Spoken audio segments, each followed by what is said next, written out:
Profil Kaviyatu Rizky, pencetak gol tunggal timnas Indonesia di final Piala AFF U16 2022.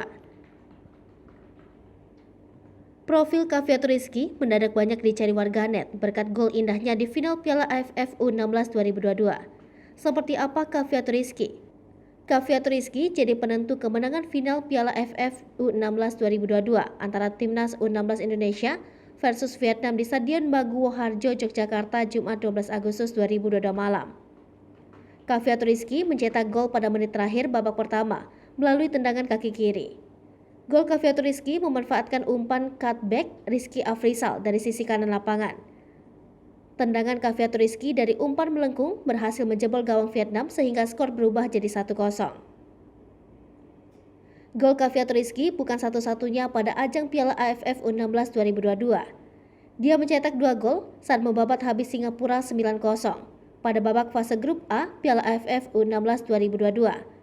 Kaviyatu Rizky mencetak gol pada menit ke-34 dan 42. Hingga ajang berakhir, Kaviyatu Rizky mencetak 3 gol bagi timnas U16 Indonesia AFF U16 2022. Posisi top skor skuad Garuda Asia dipegang strike Nabil Ashura dengan 4 gol. Profil dan biodata Muhammad Kaviyatu Rizky. Nama Muhammad Kaviyatu Rizky, posisi gelandang tengah. Pemilik nama lengkap Muhammad Kaviyatu Rizky memulai karir profesionalnya pada Januari 2021 ke Borneo FC. Sudah niat bobol gawang Vietnam. Menariknya, Muhammad Kaviyatu Rizky sudah punya niatan membobol gawang Vietnam. Kaviyatu Rizky berniat mencetak gol ke gawang Vietnam saat timnas U16 Indonesia bertemu rival berat itu di fase grup A Sabtu 6 Agustus 2022 silam. Namun, niat itu belum terwujud pada laga itu.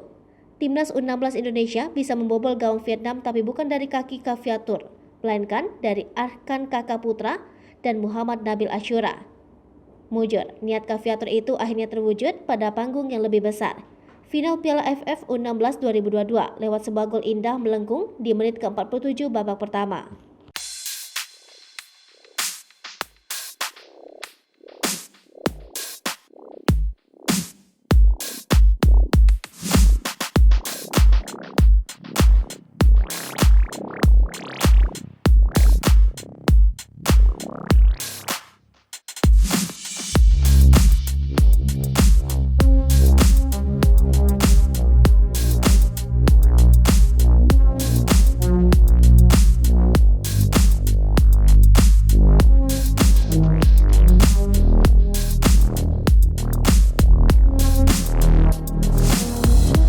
Hai pemirsa Sri Popo TV, jangan lupa komen, like, dan subscribe, serta tonton terus berita-berita terupdate lainnya ya.